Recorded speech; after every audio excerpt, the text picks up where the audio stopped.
All right, guys. So we're trying a little bit of a new format this week. We're going to do kind of this live stream format where I'm going to go through some weekly Q&A sessions with you guys, and we're just going to test out this format. I'll try to make this a little bit more interactive, where I'll cover 5, 10, 15, however many questions I can get through, in somewhere around that 25 to 30 minute range at the most. At least that's what I'm shooting for. And then you guys can drop comments down below, leave your questions down below, and I'll try to get to as many as I can each week. But we're just going to go ahead and try this new format, see how it goes, and see if it kind of has a good reception from you guys. But so far we've had some pretty good feedback that this will be a lot more engaging way to come at you guys a little more regularly, interact a little bit more regularly with some of this content. So without further ado, just an overview. This would be something where maybe I go through like a tweet of the week, pick out one of my tweets that maybe you guys don't follow me on Twitter, kind of explain that tweet, go through 5 to 10 Q&As. Potentially this one we're just recording not live, and I'm going to post it, but potentially have you guys give you a heads up a day ahead of these live streams so that you guys can actually come on and maybe even do 5-10 minutes of live Q&As during the live stream itself. And then again, aiming for somewhere under about 30 minutes to keep these as digestible as possible. If you guys have questions that you want me to answer specific to you, drop your comment or question down below, and I'll do my best to get to those as soon as I can. Obviously, if we're getting hundreds of questions submitted across all these platforms, I'm only going to pick the 5 to 10 each episode that I can get to. And then just let me know anything else you'd like to see in this format. I know we've talked about doing the Tread podcast. We filmed that first podcast with Alan Jager. So that's something that's potentially in the works as well. Today, the questions we're going to talk about optimizing biomechanics on a budget, gaining velocity in season. We're going to talk about mechanical flaws and flexor problems, so any links between the two. Core bracing in the delivery, so how does the core actually work in the delivery? And then any drills I'd recommend are best drills to throw more strikes. So first, kind of tweet of the week, just want to kind of read this out for you guys. So I basically wrote, there are a lot of genetic factors that influence velocity, but just because a guy throws hard doesn't mean he will always throw hard. I've now seen multiple former 100+ mile an hour guys struggle at times to break low 90s once their timing/mechanics were screwed up. Case in point, people like to write off everyone who plays on TV as freaks, but the reality is that most of them are mortal too, if robbed of their mechanical efficiency. The question I posed here is, would Chapman throw 103 miles an hour if his coach started preaching short arm actions and balance points? My take is no. It's important to realize that being a great athlete is important, but being an efficient mover, what that means is unique to the individual, is just as important to throwing hard or having good velocity. Bad coaching, compounding injuries, etc. Can create major inefficiencies that must be addressed. To me, it's a shame when teams sign a pitcher throwing like this and assume that he just has a talented arm. This assumption then entitles them to massively overreach in the changes that they make to that pitcher's mechanics.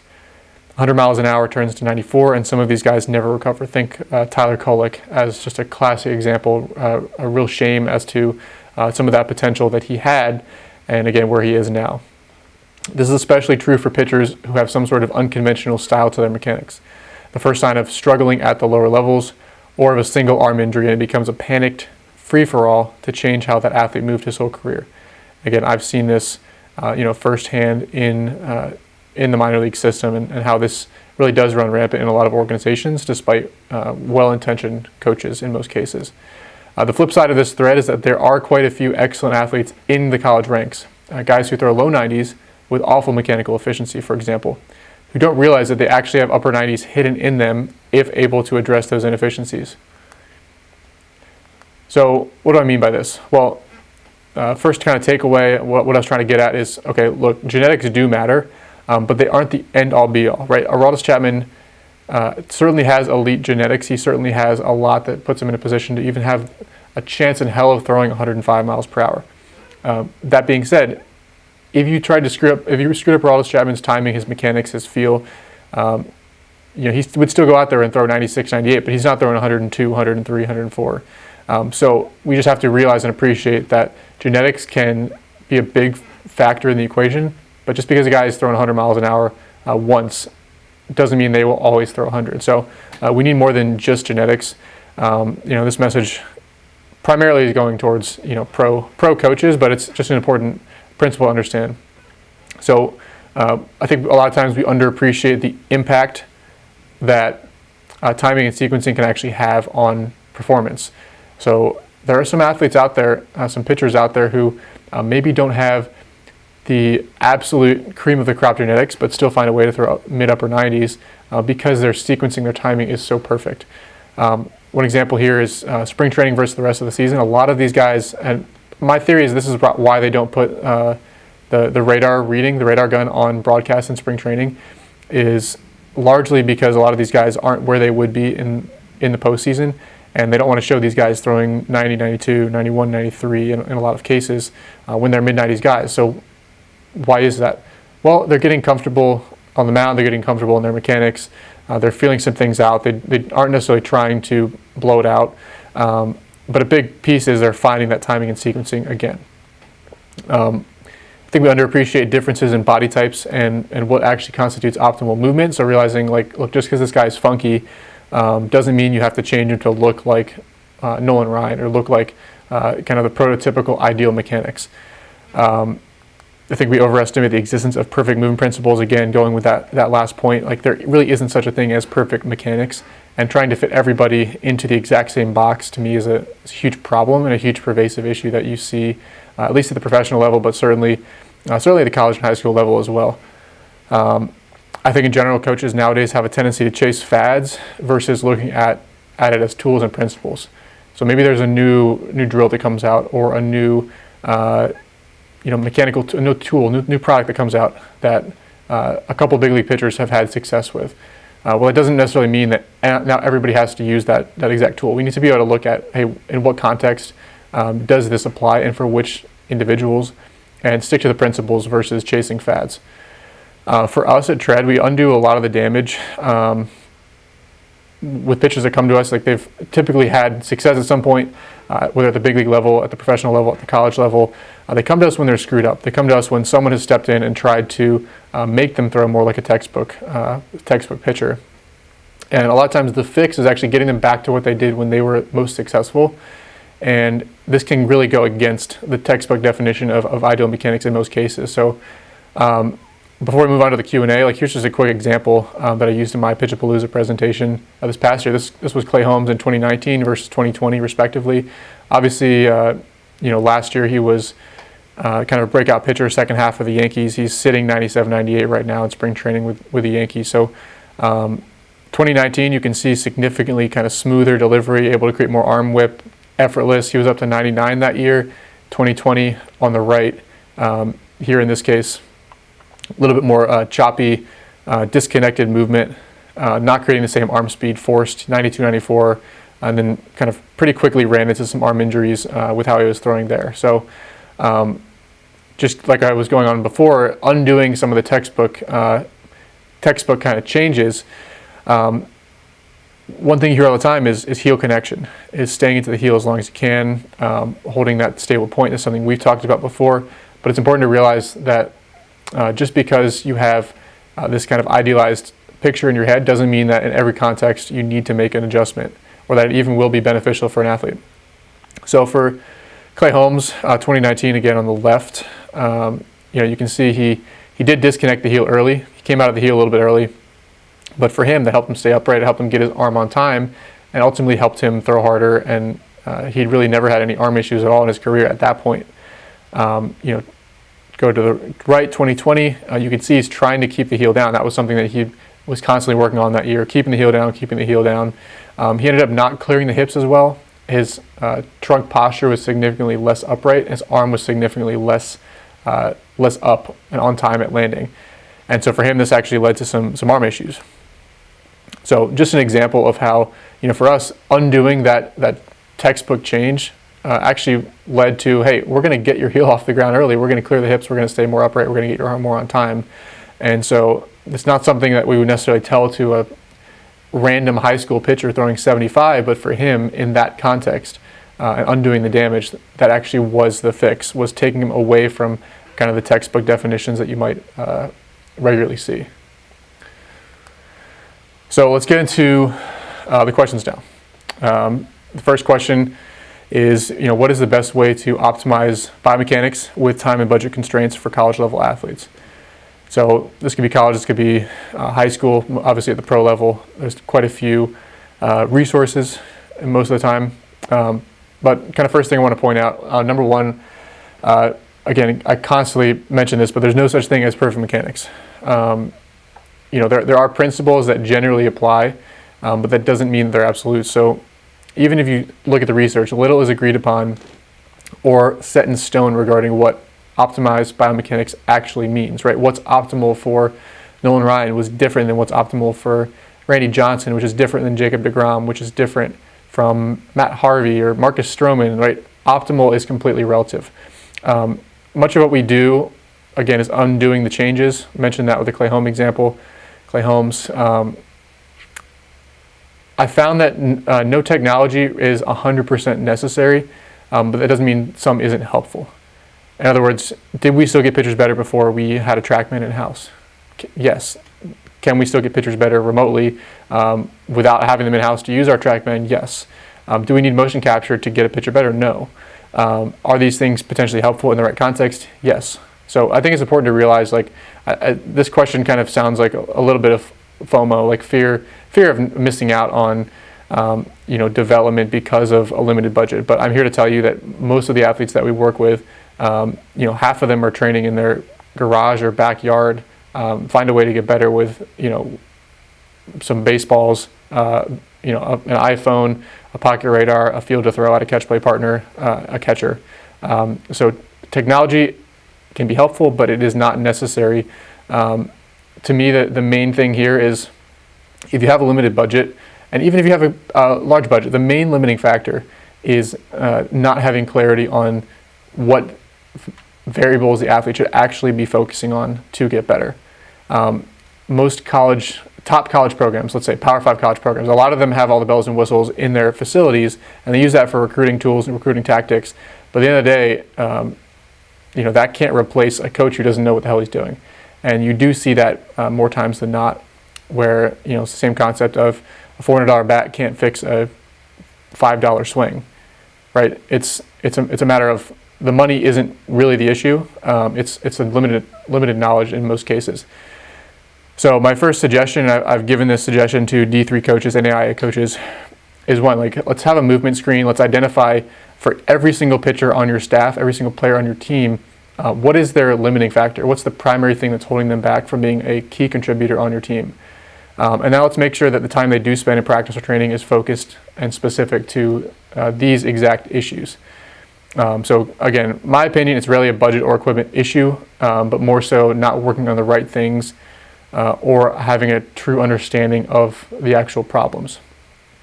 So first, I would say, if you have an iPhone that can shoot 240 frames per second, I think that's more than enough in most cases. You can even use that in certain pitch design scenarios, as we've posted about before. ProPlay AI, it's one option. There's a number of apps that are being developed to be able to take slow motion side view video and begin to quantify some of these numbers.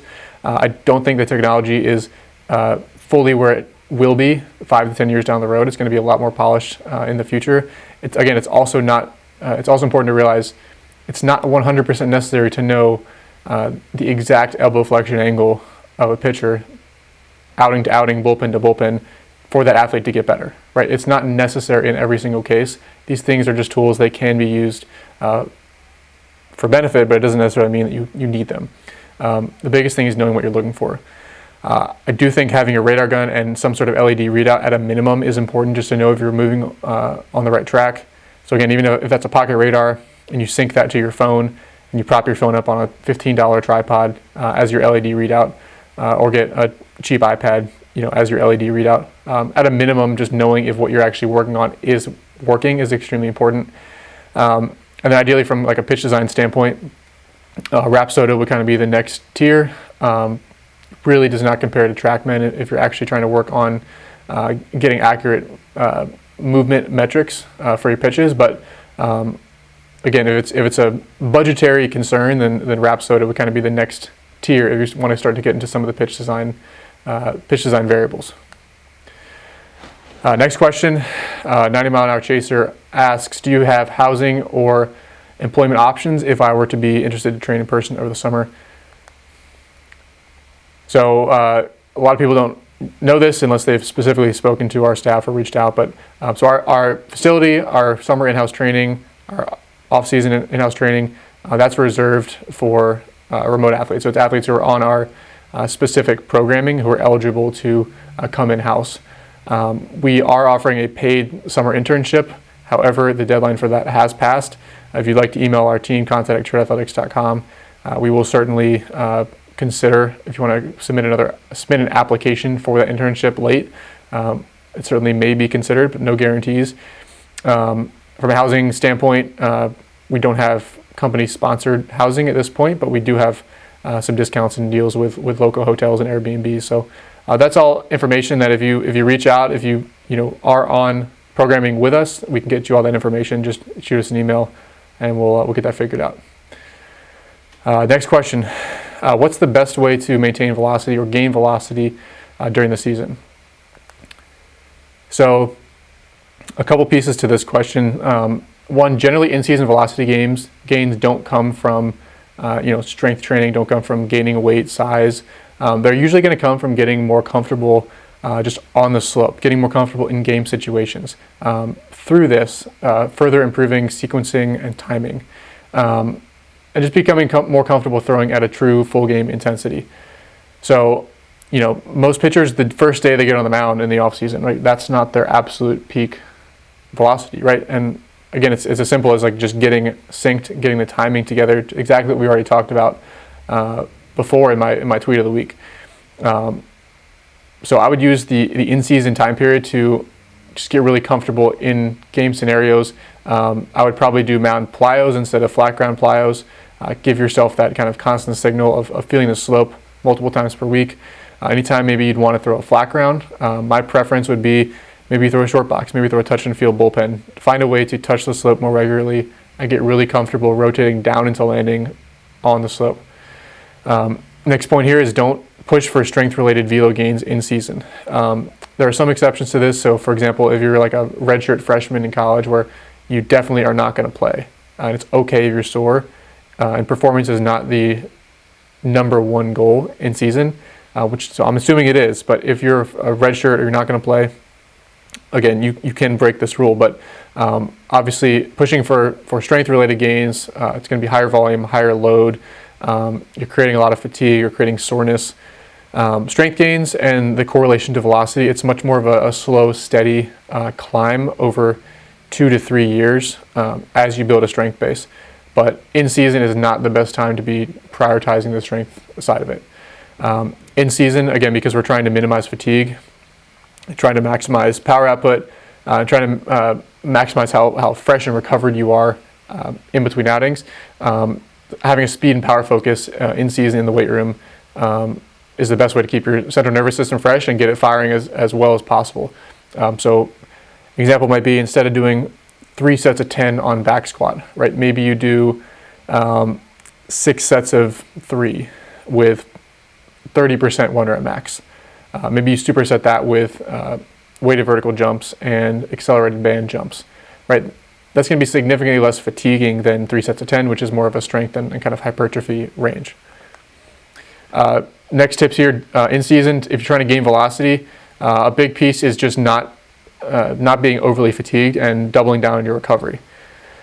So make sure from a sleep schedule standpoint, if you can get 10 hours of sleep per night or at least 10 hours in bed, it's going to give you somewhere between 8 to 10 hours of sleep.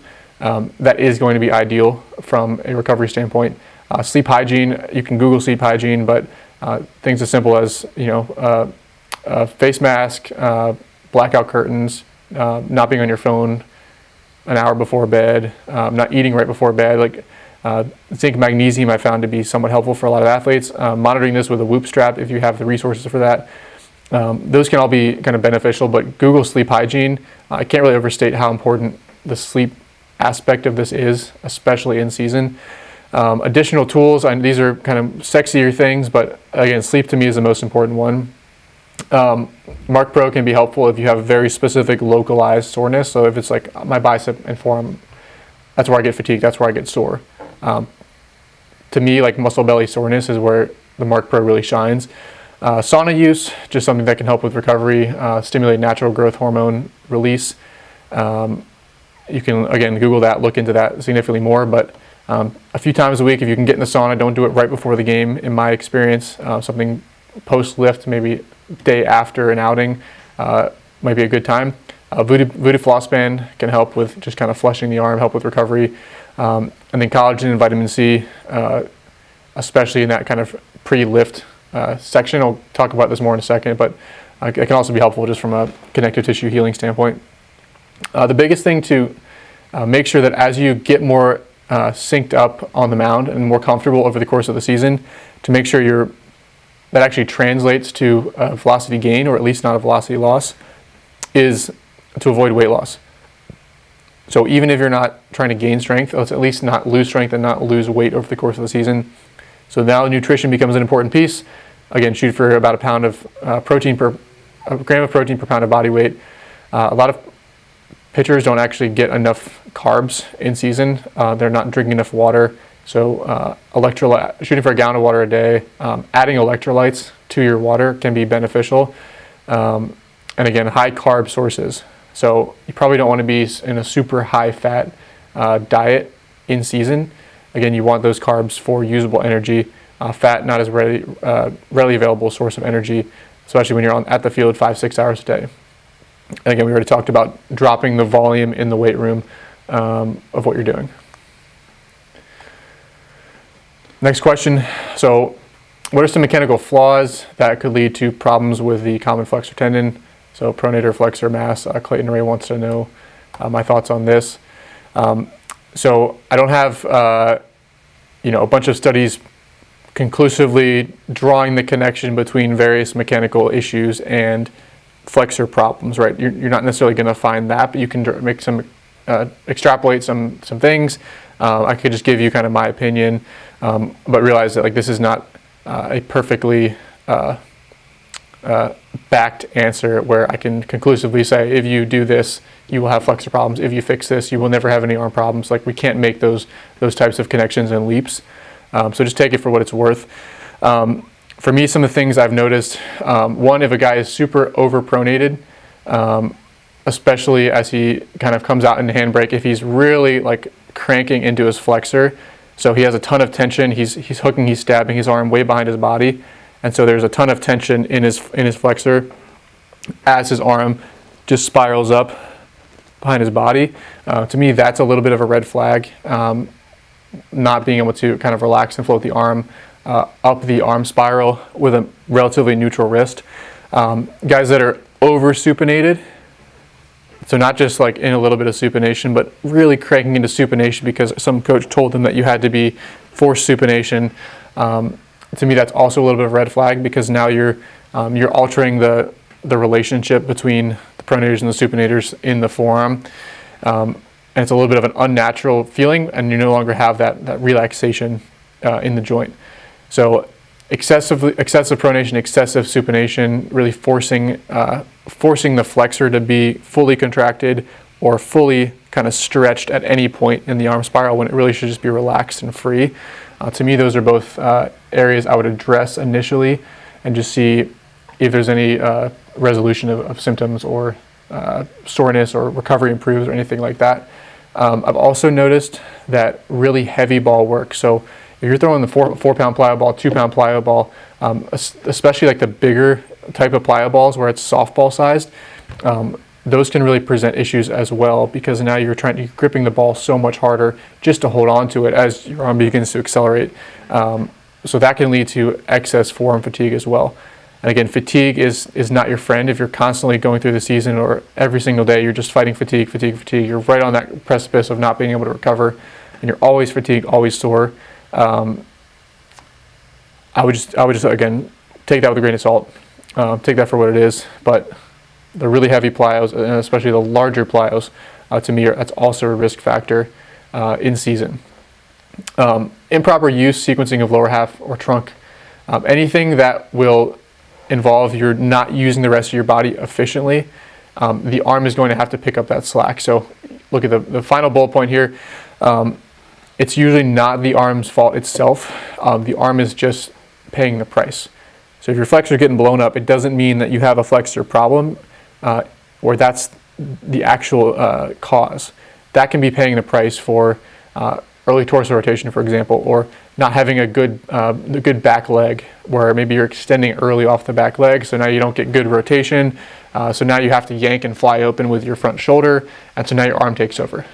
Right? The arm is going to pick up the slack if the body isn't doing its job and it's not able to sink in to that tornado of rotation that we talk about.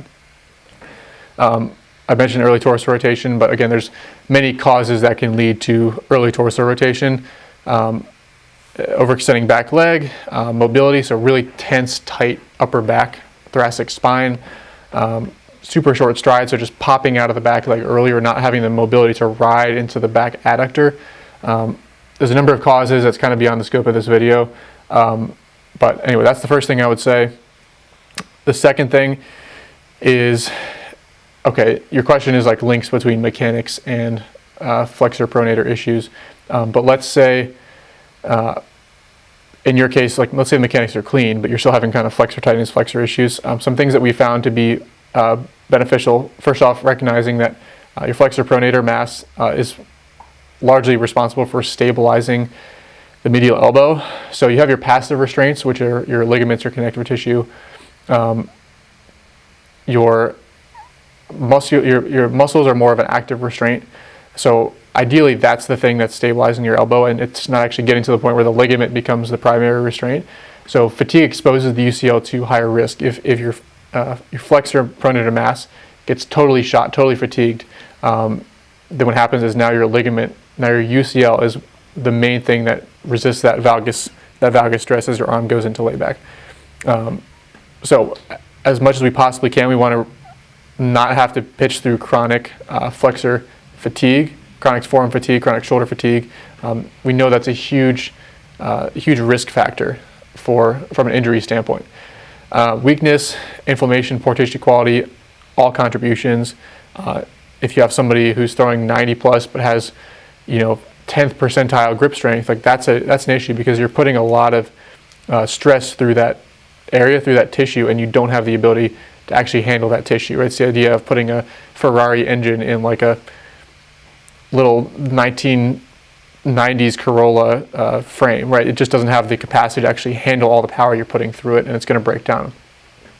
Inflammation from maybe tendonitis issues, or kind of flexor strains earlier on that weren't properly rehabbed.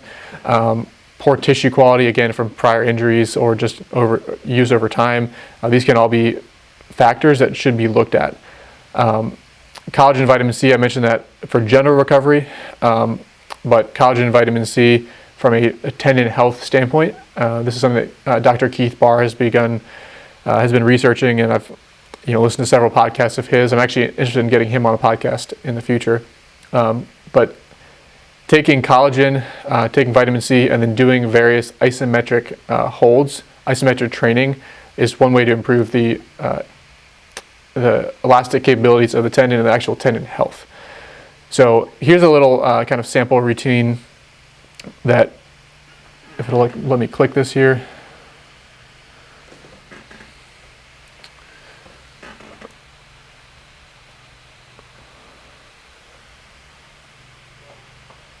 Okay, so we have various isos, resisted flexion, right? This is for flexor digitorum. So basically pressing through a table, pressing through a bench chair, something like that. Resisted flexion, inner range. So now instead of in wrist extension, you're in wrist flexion. You can take here I have an Indian club, but baseball bat would work. You're basically taking yourself into supination and pressing into pronation. So I'm pressing down into my hand there. Resisted pronation, inner range. So now you're pronating all the way as far as you can and pushing down into something.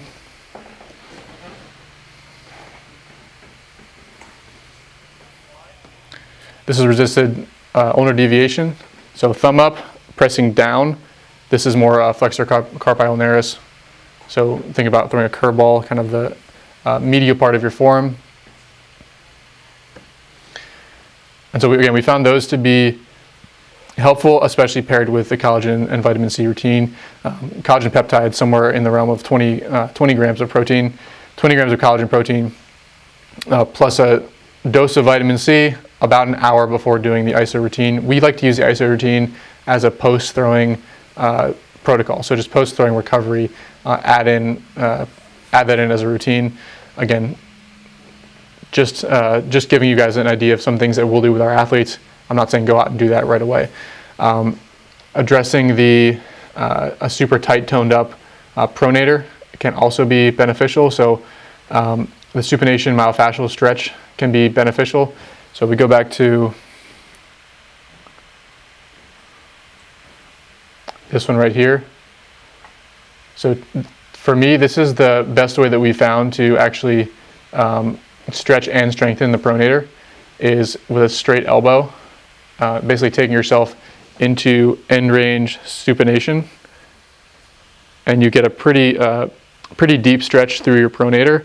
And then from there, again, you're driving back into pronation. So you're getting to that end range, and then you're strengthening it at that end range by actually doing holds into pronation. So for us, that's been really helpful for a number of athletes that have been having kind of a cranky flexor. Doing this iso routine, like 50% intensity, not super aggressively pre-throwing, and then doing it a little bit higher intensity for longer duration post-throwing. For us, that's been helpful.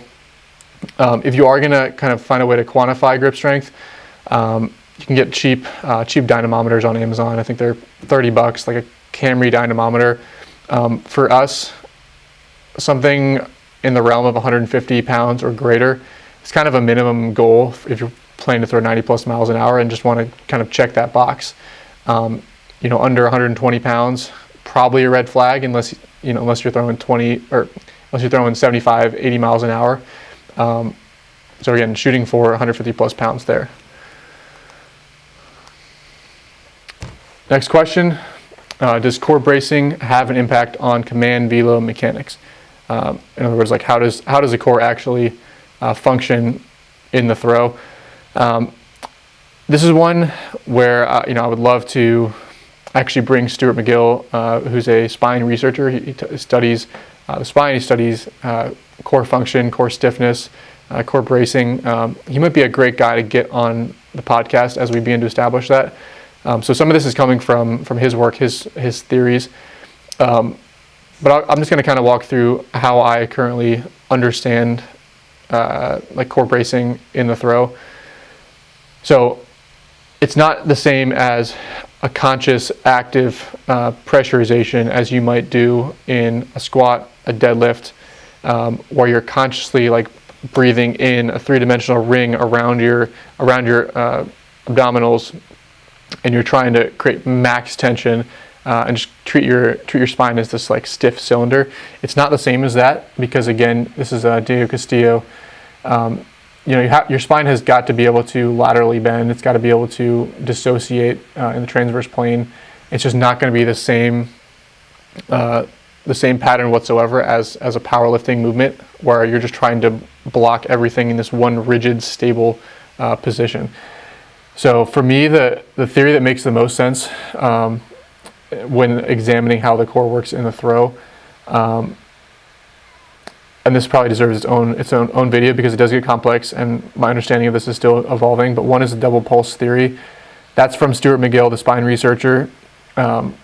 Essentially what he found in researching, I believe it was MMA fighters, where he was first studying this. He was looking at punches, he was looking at kicks, he was really looking at any ballistic rotational like power movement.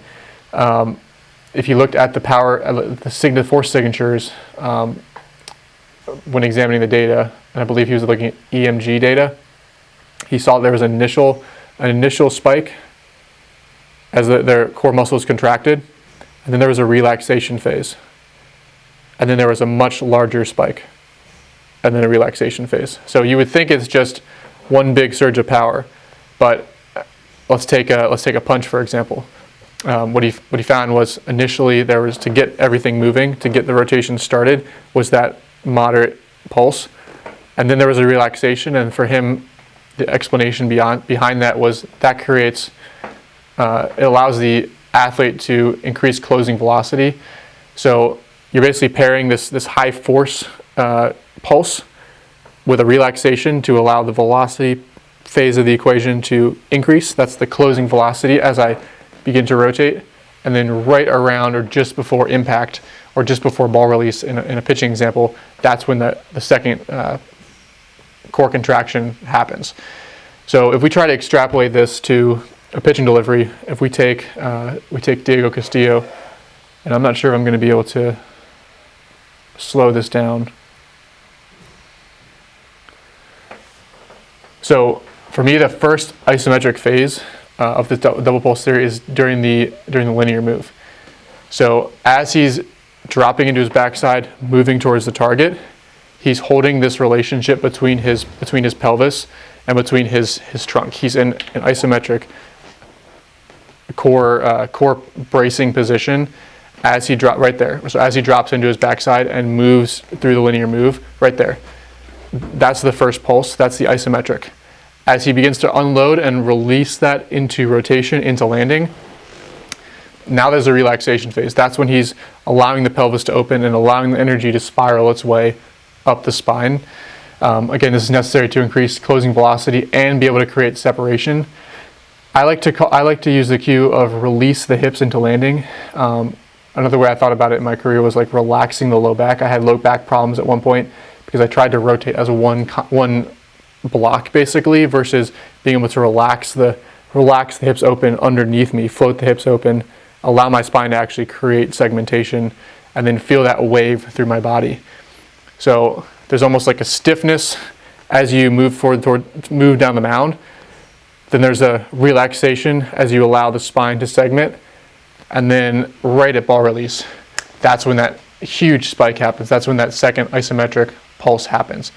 So it's different from powerlifting in that standpoint. So I think double pulse theory from Stuart McGill, and hopefully I explained that in a clear way. To me, that makes a lot more sense applied to pitching than a powerlifting bracing technique. And this feeds into another concept which is a lot more complicated to explain and would need its own video called the spinal engine theory. But basically explaining how when you do release the pelvis and create that separation, how does that energy actually wind its way up the spine segment to segment? And so the double pulse theory and the spinal engine theory, to me, explain it a lot better. You can think of it as when you're moving towards a target from this first isometric phase,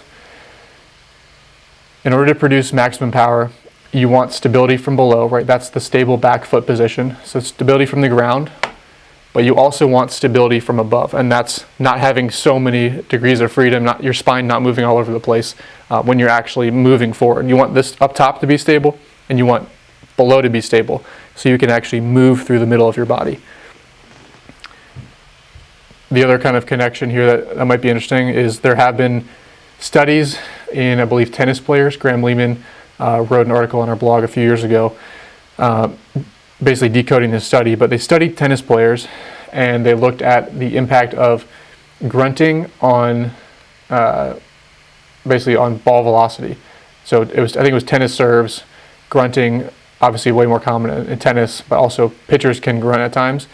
What they found was that there was I believe 3% increase in power when they grunted. And their conclusion from this study was this grunt, and similar in karate, in terms of like teaching the grunt to increase power, it was a way to increase core stiffness right at impact. So just another kind of connection to creating core stiffness, but not being stiff the entire time, having pulse, relaxation, pulse. Something we see in youth and high school athletes especially, like having core instability is a huge velocity leak because they have no ability to control like the relationship between their pelvis and their rib cage as they move down the mound, as they rotate. So not only can they not produce power, they can't produce these high ground reaction forces because they have an unstable center of their body. Right? These are kids who like can't do a barbell rollout or a yoga ball rollout. They're just generally very unstable, very weak. But this is also a risk factor for hip and also low back pain, which is way more common at the high school level, where a lot of these kids don't have a lifting background, don't have a strength background. Spondy, so basically like stress fractures in your low back, are highly correlated to core instability. So just like going into these extension and rotation patterns, but without having good control of what your pelvis and your rib cage are doing, and you're just putting all this shear through your lumbar spine. So hopefully that kind of clarified a little bit. I know it's a complex topic, but I don't see this being talked about much online, and so take that for what you will. Next question, I believe this is the last one we're going to talk about today. What are some drills to throw consistent strikes? So pretty common question. See this one a lot. So first things first, I know you're asking about drills, but it's more complicated than just giving like one quick band-aid, one quick drill if you're having strike throwing issues, because the cause can be many different things. So one, there is a mental component. There's a strong mental component to strike throwing ability. It's not simply a mechanical factors, although mechanics do contribute.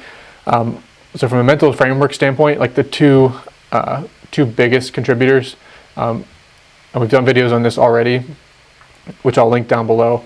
But having a pre-pitch routine, having some way to get yourself in a consistent mental state is probably the lowest hanging fruit for most pitchers with command issues watching this. So go ahead and watch that video down below.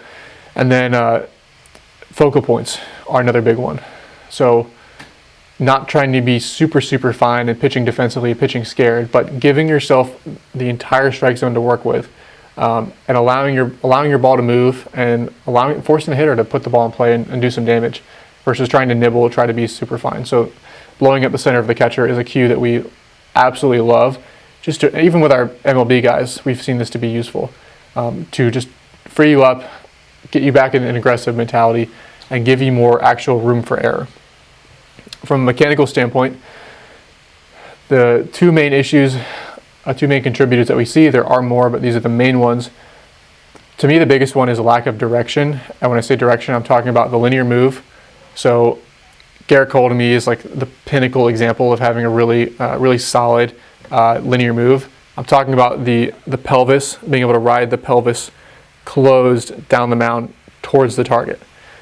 So the counter to this would be someone who lifts their leg and immediately opens up. They don't have a sustained linear move. They don't ride their back leg in a directional way towards the target. So to me, that's the first one. If you don't have that and you learn that, in almost every case, there will be an improvement in command. This was very much the case for me when I began to learn that move later on in college. Instantly began not missing side to side as much, and it was every ball was either where I wanted, or maybe I'd miss a little bit up or down, but it wasn't these wild sprays or yanks, high in arm side, down in glove side. And the second thing with regards to direction, the linear move being kind of the stride, but the second being the actual unload of the pelvis. So if you don't have good direction in the linear move, then as you go into the rotational phase, the pelvis can just kind of spin open, and that's when you have guys that are rotating way off to the side versus their rotation taking them through the target. So for me, the kind of visual is riding your pelvis towards the target, and for me, I'm like, as though this is the target, riding your pelvis towards the target, and then unloading down into landing with your pelvis, versus spinning out and around, rotating down into landing. So here's a cue, here's a drill, here's some bonus ideas. One cue that's been really helpful for improving direction with guys is the narrow hallway cue. Like imagine you're in a narrow hallway and you've got a catch play partner 60, 70, 90 feet away, and you got to get it to them. Well, you're not going to be able to be super rotational because now you're constrained by walls on the other side of you. So the narrow hallway cue, you can actually create a visual perceptual tunnel of a narrow hallway. You can set up 2 L screens in parallel. Maybe you're throwing a bullpen. You can actually set up 2 L screens 30 feet in front of the mound, maybe put them 10 feet apart, far enough that you're not actually going to hit the L screens. But now it actually creates that visual, perceptual, narrow hallway feel. So that's something we played with as well, which I really like. From a drill standpoint, I think long toss is still one of the best drills to work on direction. Right, it's not 100% specificity to throwing in a game, but to me, in long toss, if you get super rotational, that's the ball that you cut or that runs like 30 feet on you when you're out to 180, 250 feet. So it actually does force you to keep good direction if you want to get the ball to carry true to your target.